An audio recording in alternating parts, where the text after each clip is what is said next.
Bonjour, bienvenue à une nouvelle vidéo de notre chaîne. Ici, nous traduisons les témoignages de personnes ayant vécu des expériences de mort imminente et d'autres expériences spirituelles. Aujourd'hui, nous allons découvrir l'histoire du docteur Julie Poole. Elle raconte qu'elle a passé 3 jours au paradis et ce qu'elle a vu sur l'avenir est tout simplement choquant. Si vous n'êtes pas encore abonné à la chaîne, abonnez-vous maintenant et activez la cloche de notification pour être informé à chaque nouvelle vidéo. Maintenant, écoutons son témoignage. Je m'appelle Julie Poole. Je suis formatrice en développement spirituel, tarologue et youtubeuse. J'ai eu une enfance relativement normale jusqu'à l'âge de 5 ou 6 ans. Mais comme tous les enfants, j'étais très intuitive. Nous naissons avec des capacités psychiques et nous sommes pleinement conscients que les enfants ont des amis imaginaires, voient des choses et sont très sensibles aux énergies. J'étais exactement comme ça. Cependant, les choses ont vraiment changé lorsque j'avais environ 8 ans. Je ne suis pas sûr si j'avais 8 ou 9 ans, mais c'est à cette époque que mes parents ont divorcé. Mon père est parti et ma mère n'a pas réussi à gérer la situation. Elle s'est effondrée à tous les niveaux, devenant assez absente en raison de sa douleur et de sa dépression. Elle faisait face à de nombreuses difficultés. Un jour, alors que j'étais à la maison, j'ai ressenti une présence très forte. C'était une sensation que je n'avais jamais ressentie auparavant, quelque chose qui allait au-delà de mon intuition habituelle. J'ai été prise par une lumière brillante et soudainement, je me suis retrouvée dans un endroit complètement différent. Tout autour de moi était d'une beauté indescriptible. J'étais au paradis. J'ai passé 3 jours au paradis, enfin c'est ce qu'il m'a semblé. Le temps là-bas est différent, et ce que nous vivons ne peut être mesuré par nos standards terrestres. J'ai vu des choses qui m'ont laissé sans voix. J'ai ressenti une paix que je n'avais jamais ressentie auparavant. On m'a montré des visions du futur, des choses qui ne se sont pas encore produites, mais qui, selon ce qui m'a été révélé, se produiront. Je suis revenu avec une compréhension totalement nouvelle de la vie et de notre but ici sur Terre. J'ai compris que nous avons un rôle beaucoup plus grand que ce que nous pouvons imaginer et que notre voyage spirituel est essentiel à notre croissance. Cette expérience a changé ma vie de façon que je n'aurais jamais pu prévoir.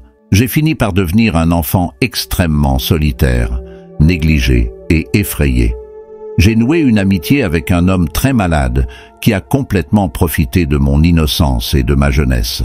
Cet homme m'a manipulé pendant près d'1 an, aboutissant à un incident très désagréable et traumatisant.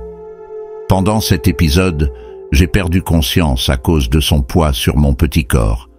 Je ne pouvais tout simplement pas respirer. J'étais profondément traumatisé et j'ai fini par quitter mon corps. Un moment, je me sentais là, incapable de respirer, prise par une terreur absolue. À l'instant suivant, je me suis vu hors de mon corps. La prochaine chose dont je me souviens, c'est que j'étais assise en haut d'un arbre, sur une branche très haute dans le ciel. Cet incident s'est produit dans une zone boisée, sous un arbre. Assise sur cette branche, j'ai ressenti une paix complète et un calme total. Il n'y avait ni douleur ni sensation de panique. Tous ces sentiments avaient complètement disparu. À côté de moi, il y avait un homme assis sur l'arbre. Il était très gentil et bienveillant, et je lui faisais entièrement confiance. Il était très lumineux et blanc, mais je pouvais le voir clairement. Je ne savais pas qui il était, mais il me disait « Regarde-moi, ne te soucie pas de ce qui se passe en bas, regarde-moi simplement. » Il me parlait et me montrait les oiseaux, détournant complètement mon attention.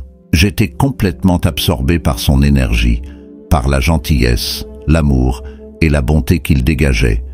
Tout semblait absolument magnifique. Je ne sais pas exactement combien de temps je suis resté là, mais ce fut une expérience magique et charmante. Je ne voulais pas partir. C'était simplement adorable. À un moment donné, il a mentionné qu'il était temps de revenir, et bien que ce ne fût pas une sensation agréable, il m'a assuré que tout irait bien. Il m'a assuré qu'il serait là pour m'aider et que je pouvais toujours faire appel à lui en cas de besoin. J'ai remercié et lui ai demandé son nom. Il a répondu que son nom était Jésus, mais que son vrai nom était Yeshua, et qu'il serait toujours là pour moi. Peu après, j'ai réalisé que j'étais de retour dans mon corps. Ce n'était pas une sensation agréable, mais je suis rentré chez moi avec cette expérience. Je n'ai jamais revu cet homme, mais à partir de ce moment-là, j'ai commencé à fréquenter l'église locale, où je pouvais retrouver mon ami Jésus et discuter avec lui. Avec le temps, il a commencé à apparaître au pied de mon lit et nous discutions la nuit de anges, de lumière, d'énergie et de Dieu.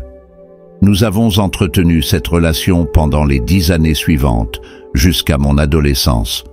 Pendant ces 10 années, d'autres incidents se sont produits, ce qui est courant pour les enfants victimes d'abus. Cela fait partie de la loi de l'attraction jusqu'à ce que la guérison soit atteinte. J'ai vécu d'autres abus et une relation abusive, ma première, qui a duré de 17 à 21 ans. Pendant cette période, j'ai cherché l'esprit et l'ange pour m'aider à surmonter les défis. Jésus m'a appris à utiliser ma propre capacité de guérison. J'avais des douleurs menstruelles et Jésus, assis au pied de mon lit, m'a demandé de mettre les mains sur mon ventre et d'activer ma propre énergie de guérison, ma force divine. Je l'ai fait et la douleur a disparu comme par magie. Depuis, j'ai commencé à aider les autres avec leurs douleurs. Mes amis de l'école, qui souffraient également de douleurs menstruelles, me voyaient mettre les mains sur le ventre et me demandaient ce que je faisais. Je répondais que je ne faisais que soulager la douleur. Elles me demandaient de faire la même chose pour elles et je posais mes mains sur l'estomac de mes amis et leur douleur disparaissait. S'ils avaient mal à la tête ou la migraine, ils venaient me voir. Je suis devenue une sorte de guérisseuse pour mes amis. Au fil du temps, j'ai compris que c'était parce qu'en ayant des expériences hors du corps, mon âme s'élevait et je pouvais accéder au domaine spirituel. J'ai beaucoup étudié les traumatismes et j'ai réalisé que dans les situations de traumatisme grave, les gens peuvent quitter leur corps. Les psychologues et les psychiatres appellent cela une dissociation, un mécanisme de défense. Mais d'un point de vue spirituel, c'est comme si l'âme disait « c'est trop pour moi, je vais m'éloigner du corps pendant un moment et je reviendrai quand je serai prête ». Cela a continué pendant mon adolescence, en termes de pouvoir être conscient de l'énergie et de la guérison. J'ai fréquenté beaucoup, mais beaucoup d'églises différentes, en essayant de trouver mes réponses. Pendant tout ce temps, je cherchais ce que je ressentais et ce que j'éprouvais quand j'étais hors de mon corps. Je n'avais absolument aucune peur de la mort et, d'une certaine manière, à ce moment de traumatisme que je vivais, j'ai accueilli cela. Je savais ce qu'il y avait de l'autre côté, une paix et une beauté. Il y avait tous ces êtres magnifiques et un amour pur, un amour que je n'ai jamais connu sur terre. Je n'avais pas peur de la mort, en fait. Je n'aimais pas la vie, qui était extrêmement difficile. J'ai continué à construire mon muscle spirituel, pour ainsi dire. Quand j'avais 17 ans, j'ai subi un autre traumatisme. J'ai cherché l'esprit et j'ai dit « Je ne peux pas le gérer, aidez-moi, aidez-moi ».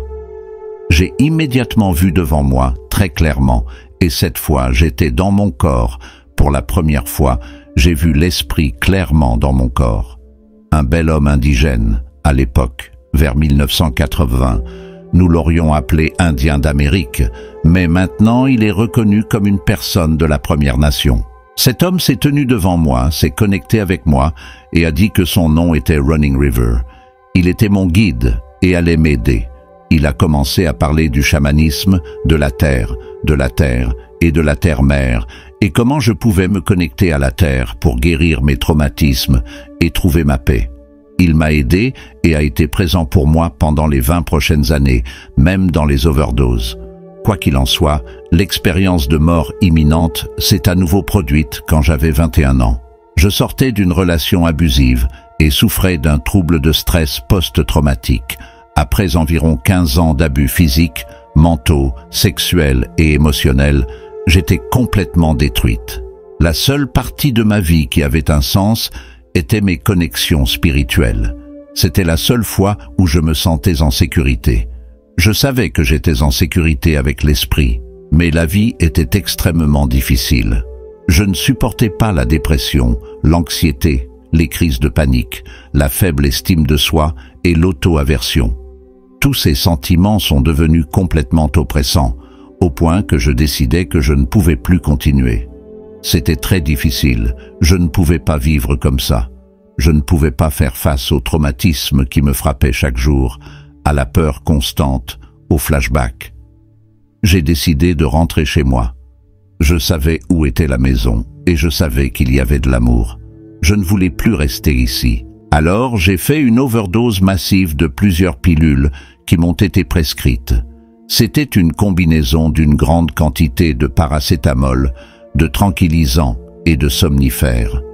J'ai pris tout ce que j'avais à la maison et j'étais prête. Je me suis réconciliée avec la vie. J'ai remercié de me recevoir et j'ai dit au revoir. Je suis allé me coucher, convaincu que tout finirait là. Ce n'était pas un appel à l'aide, c'était une détermination absolue que j'avais mis fin à cette vie. Je me souviens m'être endormi avec un bonheur absolu parce que je n'avais plus jamais à me réveiller. Soudain, j'ai vu mes guides et mes anges autour de moi. Ils m'ont soulevé et m'ont emmené dans les royaumes supérieurs. Je me souviens avoir dit « Je rentre chez moi ». Et ils ont répondu « Non, tu ne pars pas, ce n'est pas ton heure ». Vaguement, je me souviens d'être dans un endroit que je sais maintenant appartenir aux royaumes angéliques, entouré d'une immense quantité d'énergie spirituelle, de personnes, d'êtres et d'anges qui me guérissent tous. Ils étaient déterminés à s'assurer que je ne mourrais pas et qu'ils me guériraient. Je ne sais pas combien de temps je suis resté là-bas, mais je me souviens m'être disputé avec eux, leur disant que je ne voulais pas revenir, que je ne reviendrais pas. Ils ont insisté que oui, que j'avais beaucoup de travail à faire, que j'avais accepté cela et planifié ce voyage. On m'a dit que dès le début ce serait très difficile, et que ma vie commencerait de manière difficile. Je leur disais que je ne comprenais pas ce qu'ils voulaient dire. Et ils répondaient que mon âme avait choisi cette expérience, y compris tous les abus et les méchancetés. Ils ont affirmé que j'avais décidé de réaliser en une seule vie ce qui prendrait normalement 3. Ils ont souligné que j'étais une âme déterminée et têtue, et que je voulais donc tout faire en une seule existence. On m'avait prévenu que ce serait extrêmement difficile et oppressant, mais qu'à 21 ans, ce n'était pas le moment de partir. Ils avaient besoin de me guérir assez pour que je revienne. On m'a assuré que dans la seconde moitié de ma vie, je trouverais une paix immense et que je pourrais aider beaucoup de gens. Ils m'ont demandé de leur permettre de m'aider et de collaborer avec eux. Alors, j'ai accepté. Ils ont dit que ce n'était pas encore mon temps, que j'avais 21 ans à l'époque, mais que je partirais avec 67 ans. À ce moment-là, 67 ans semblait un âge très avancé et lointain. J'ai conclu un accord avec eux, acceptant de revenir à cet âge.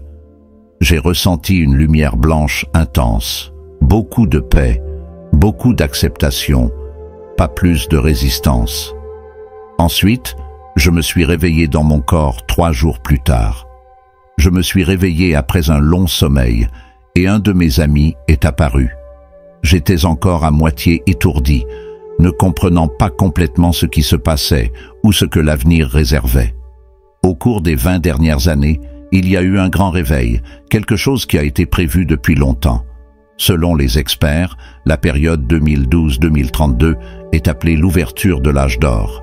Cette période est caractérisée par une transition vers une ère d'amour, de perspicacité, de conscience de soi, de compassion et de bonté. Nous avançons vers la vérité et l'ouverture, même si cela prend du temps. Quand nous regardons où nous étions il y a 50 ans et où nous voulons être, nous réalisons que le monde sera loin d'être une utopie en 2032, mais ce sera le début de ce nouvel âge d'or. L'âge d'or implique une transformation après des millénaires d'abus de pouvoir, de contrôle, de répression, de suppression, de corruption et de cupidité. Pendant ce temps, Peu de gens ont contrôlé les masses. Maintenant, la lumière est lancée sur ce qui est faux et corrompu, apportant l'égalité. Le monde n'empire pas. En fait, il était déjà pire, mais les choses étaient cachées. Au cours des 50 dernières années, nous avons commencé à nous élever comme un peuple mondial, de toutes les nations, et à rejeter l'intolérance, l'homophobie et les comportements inacceptables.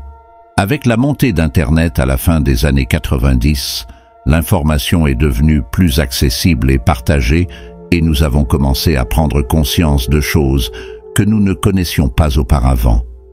L'amour est l'énergie sous-jacente, étant la vérité et la lumière. Quand nous illuminons la lumière et la vérité dans les choses, nous commençons à les voir clairement et nous pouvons y faire face. Quand elles sont cachées, c'est impossible.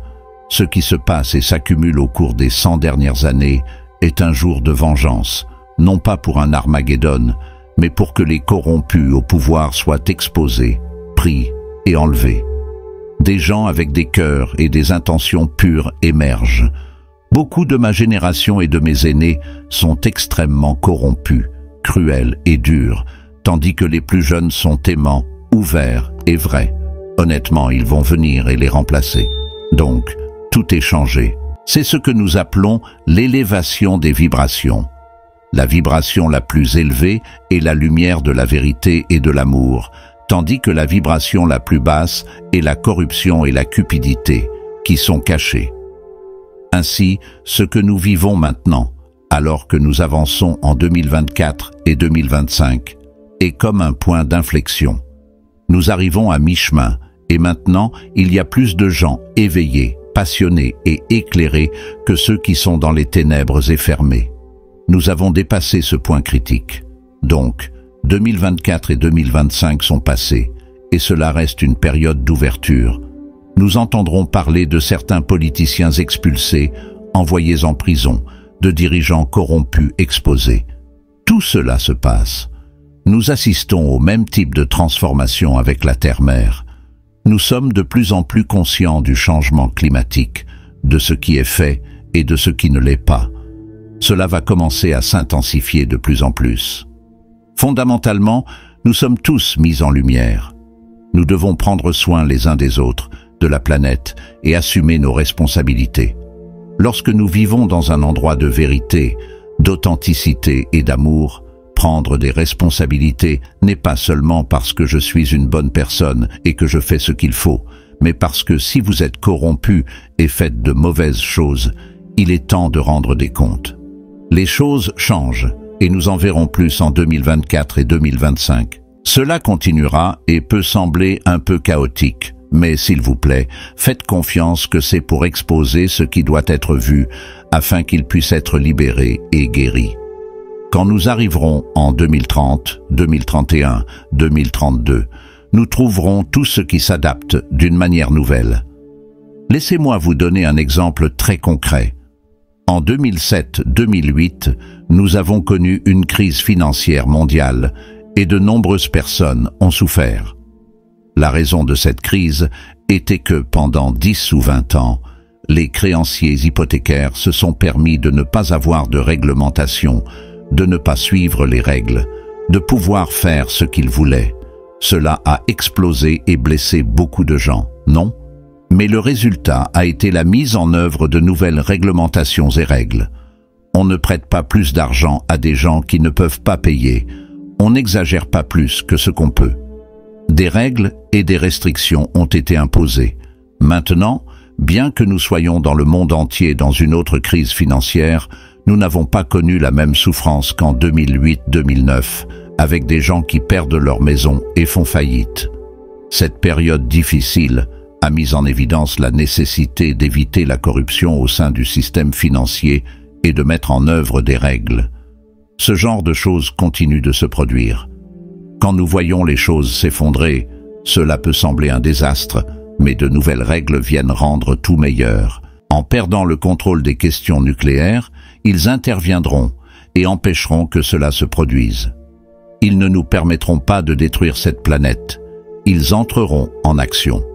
Dans les 5 ou 6 prochaines années, nous verrons beaucoup de changements. Je crois qu'il y aura quelques observations au début de 2025 et beaucoup plus autour de 2028 et 2029. Il y aura de plus en plus d'observations, y compris des atterrissages. Il ne sera plus possible de nier ces occurrences. Nous commencerons à accepter la technologie disponible dans d'autres dimensions, galaxies et univers. Croyez que les choses ne feront que s'améliorer.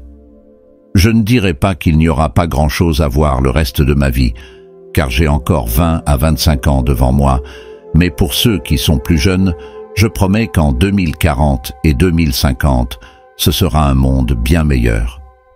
Pendant ces changements, vous pouvez choisir de les voir comme quelque chose de redoutable ou comme le début d'un âge d'or. Chacun de nous a un rôle à jouer, alors restez dans l'amour, la vérité et l'espoir. Je vais maintenant parler de mon équipe spirituelle, que j'appelle Élie. Je veux que vous sachiez que chacun d'entre vous a aussi sa propre équipe spirituelle. Aucun d'entre nous ne naît dans ce monde sans un plan B, et ce plan est votre équipe spirituelle. Chacun d'entre vous a une équipe composée d'un ange gardien. Tout le monde a un ange gardien qui compte généralement sur l'aide d'autres anges assistants. Le travail de votre ange gardien est de vous aider autant que possible, sans jugement. Votre ange est là pour vous tenir la main, vous embrasser et vous dire que tout ira bien. Il n'y a absolument aucun jugement impliqué. Cependant, il y a une règle qui est plus une loi. La loi du libre arbitre est absolue. Votre ange ne peut vous aider que si vous le permettez. Que vous ne le vouliez ou non, ils ne sont pas autorisés à vous aider, car cela violerait votre libre arbitre. La première chose que je veux que vous sachiez, c'est que ce n'est pas un conte de fées. Vous avez un ange gardien, et pour qu'il puisse vous aider, vous devez demander de l'aide. Remerciez-le et demandez de l'aide. Ils adorent t'aider. C'est leur fonction. Si vous ne leur demandez pas, ils s'ennuient, n'ont rien à faire, vous regardent aller dans la mauvaise direction et se battre. Ils veulent t'aider, mais ils ne peuvent pas, parce que vous n'avez pas demandé. En plus de votre ange gardien, vous aurez aussi au moins un guide. Le travail du guide est un peu différent. Il est comme un enseignant qui vous guide, vous met sur la bonne voie, vous pousse dans la bonne direction et vous aide à atteindre vos objectifs spirituels et personnels. Ces guides spirituels respectent aussi votre libre arbitre, mais ils sont là pour vous guider et vous soutenir tout au long de votre parcours de vie. La figure parentale, ce qui m'a conduit à développer une indépendance et une résilience significative. Ce genre de situation est une occasion pour l'âme de grandir et d'évoluer en apprenant de précieuses leçons sur l'autonomie, l'amour de soi et le pardon. En outre, la vie présente des défis et des obstacles qui, bien que douloureux, sont fondamentaux pour le développement spirituel. Chaque difficulté rencontrée est une chance de faire preuve de courage, de patience et de force intérieure. Surmonter ces difficultés nous aide à fortifier notre esprit et à nous rapprocher de notre véritable essence.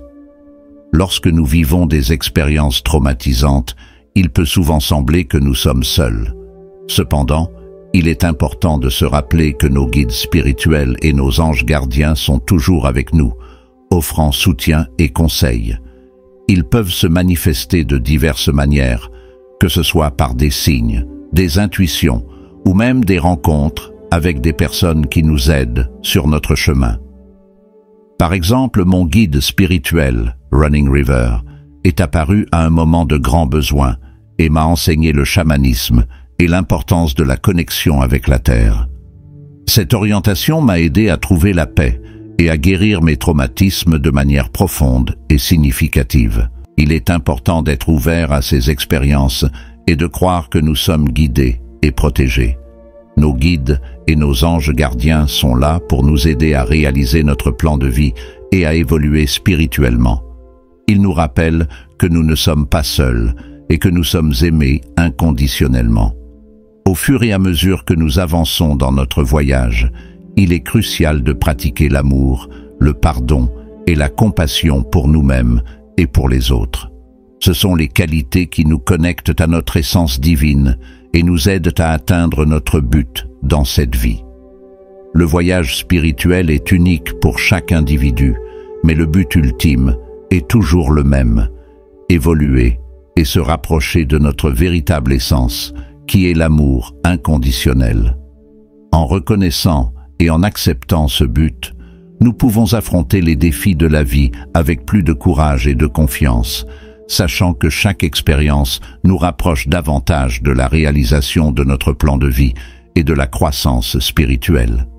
La présence de ma famille, malgré son amour pour moi, n'était pas disponible pour me soutenir dans les moments cruciaux, ce qui m'a conduit à développer une indépendance que je n'aurais peut-être pas atteinte dans une vie avec plus de soutien familial. Cet isolement m'a conduit à des périodes profondes de réflexion et parfois de pitié de soi. Elle se demandait pourquoi elle devait tout affronter seule, sans le soutien que beaucoup considèrent comme acquis. Cependant, en consultant mon équipe spirituelle, j'ai compris que cette solitude et le manque de soutien extérieur étaient des éléments essentiels de ma croissance spirituelle. Mon âme a choisi cette expérience particulière pour apprendre à trouver la force et le succès sans dépendre des autres. Dans des vies antérieures, j'avais déjà connu le soutien inconditionnel des familles aimantes. Maintenant, la leçon était différente. Trouver l'amour, le succès et la paix intérieure sans ce soutien. Cette compréhension a apporté une nouvelle perspective à ma vie. J'ai réalisé que je n'étais pas victime des circonstances, mais une étudiante de la vie qui apprenait des leçons précieuses que mon âme avait choisies. Chaque difficulté, chaque défi était une opportunité de croissance et d'apprentissage. Avec cette nouvelle vision, j'ai commencé à voir mes parents non pas comme responsables de mes difficultés, mais comme faisant partie intégrante de mon plan de vie, m'aidant à atteindre mes objectifs spirituels. Mon guide spirituel, dont la présence est constante et réconfortante, joue un rôle crucial dans ce processus. Il me guide et me maintient sur la bonne voie, même lorsque mes décisions me mènent sur des chemins difficiles. Il est toujours présent, chuchotant des conseils et offrant des signes subtils pour m'aider à prendre les bonnes décisions. Parfois, les signes sont clairs et directs. D'autres fois, ils sont subtils et nécessitent un esprit tranquille et un cœur ouvert pour être perçus. Apprendre à entendre ces signes et suivre les conseils de mon guide a été une partie essentielle de mon développement spirituel. Au fil du temps, j'ai appris à faire davantage confiance à vos conseils et à comprendre que même dans les moments les plus difficiles, il y a une raison et un but derrière chaque expérience. Ce parcours de connaissance de soi et de croissance est continu. Chaque vie, chaque expérience est une nouvelle occasion d'évoluer et de se rapprocher de notre véritable essence. Le pardon, l'amour et l'indépendance ne sont que quelques-unes des leçons que mon âme a choisi d'apprendre dans cette vie. En comprenant et en acceptant ces leçons, je peux grandir spirituellement et contribuer au bien-être de tous ceux qui m'entourent. Par conséquent, lorsque nous considérons notre vie avec cette perspective plus large, nous comprenons que chaque défi est une opportunité de croissance et d'apprentissage. Chaque difficulté est une chance d'évoluer et de devenir une meilleure version de nous-mêmes. Et surtout, nous comprenons que nous ne sommes jamais seuls. Notre équipe spirituelle est toujours à nos côtés, prête à nous guider et à nous soutenir, tant que nous permettons leur aide et leurs conseils. Nous choisissons les parents appropriés pour naître dans les bonnes circonstances. Mon guide principal travaille avec moi, prévoyant d'amener certaines personnes à des moments précis de ma vie. Tous les détails ne sont pas prévus, mais les points clés le sont. Il était prévu que je naisse de parents qui se sépareraient et me négligeraient, me permettant de vivre l'abus. Cela faisait partie du plan pour m'enseigner l'indépendance à vie. Les guides travaillent pour vous garder sur la bonne voie, mais vous avez toujours le libre arbitre. À 21 ans, j'ai décidé d'abandonner, mais mon guide m'a fait revenir en arrière et aller de l'avant, car c'était crucial pour mon développement et pour aider des centaines de milliers de personnes. C'est le travail de votre guide spirituel. Et puis, que pensez-vous de cette histoire incroyable? Laissez votre avis dans les commentaires. N'oubliez pas de vous abonner à la chaîne. Activez la cloche de notification pour être averti de chaque nouvelle vidéo. Merci d'avoir regardé jusqu'à la fin. Si vous voulez continuer à connaître d'autres rapports comme celui-ci, cliquez sur cette vidéo qui apparaît maintenant sur votre écran.